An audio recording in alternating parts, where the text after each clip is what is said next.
یاد رکھیے کہ فرعون کسی آدمی کا نام نہیں ہے۔ دائرہ معارف اسلامیہ کے حوالے سے عرض کروں گا کہ مصر کا جو فرما روا ہوتا، بادشاہ ہوتا، اس کو فرعون کہا جاتا۔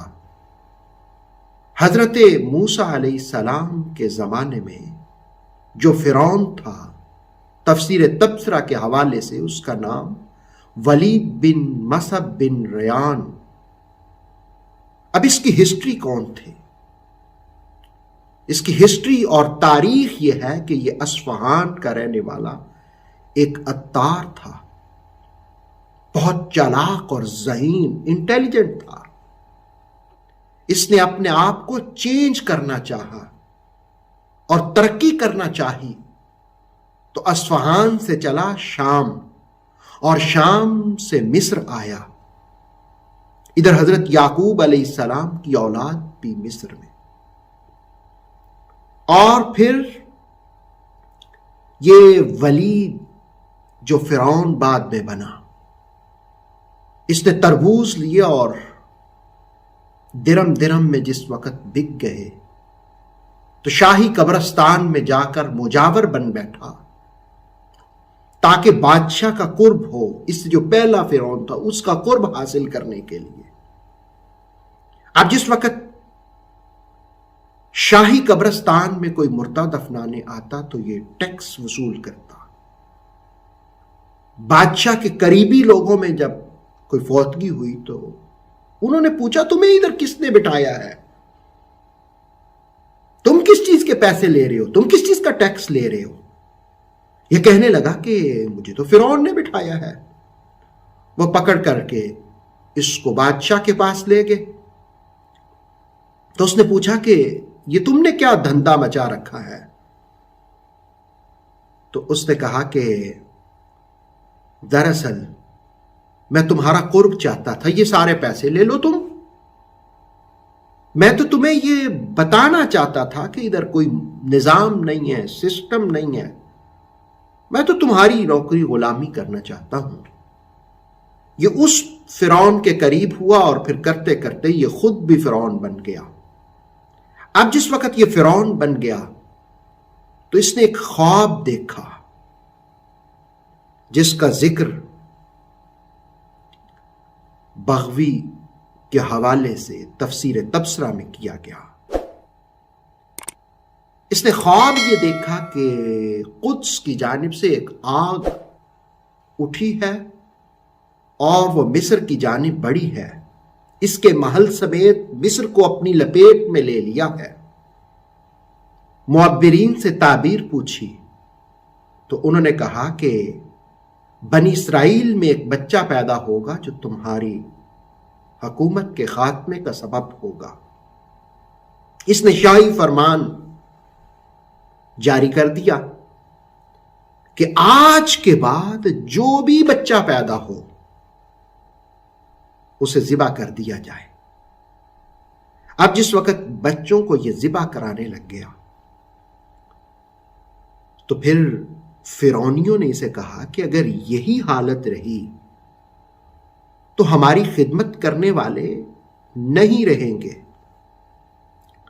قرآن حکیم نے بنی اسرائیل کو اس عذاب سے نجات دیتے ہوئے ذکر کیا وَإِذْ نَجَّيْنَاكُمْ مِنْ آلِ فِرْعَوْنَ، یاد کرو جب ہم نے تمہیں فرعون سے نجات دی تھی۔ یسومونکم سوء العذاب، برے عذاب میں مبتلا کر رکھا تھا۔ یذبحون ابناکم، شفقت پدری کے جذبات کو ابھارا، تمہارے بیٹوں کو ذبح کر دیتا تھا۔ وَيَسْتَحْيُونَ نِسَاءَكُمْ، عورتوں کے زندہ رکھنے کی تعبیر غیرت کو حرکت میں لایا قرآن حکیم نے، اور کہا اس میں تمہارے لیے آزمائش تھی۔ تو فرعونیوں نے جس وقت فرعون کو کہا کہ اس طرح تو ہماری خدمت والے نہیں رہیں گے، اس نے کہا اچھا چلو 1 سال بچوں کو ذبح کیا جائے اور 1 سال نہ کیا جائے۔ اللہ رب العالمین کی قدرت کے کرشمے تفسیر مظہری کے حوالے سے تبصرہ میں بیان ہوا کہ 12,000 بچے اس فرعون نے قتل کروائے، اور اتفاق کی بات یہ ہے کہ جس سال بچوں کو ذبح کروانا تھا، اس لیے کہ فرعونیوں کے کہنے پہ اس نے یہ تو کہہ دیا 1 سال ذبح کیے جائیں گے، 1 سال نہیں کیے جائیں گے، تو ذبح والے سال میں موسیٰ علیہ السلام پیدا ہوئے اور مہلت والے سال میں ہارون علیہ السلام پیدا ہوئے۔ اب اللہ رب العالمین نے حضرت موسیٰ علیہ السلام اور حضرت ہارون کے ذریعے قوم کو نجات دلائی۔ وہ جس وقت نجات دلائی تو نجات کا ملنا ایک عظیم نعمت ٹھہرا۔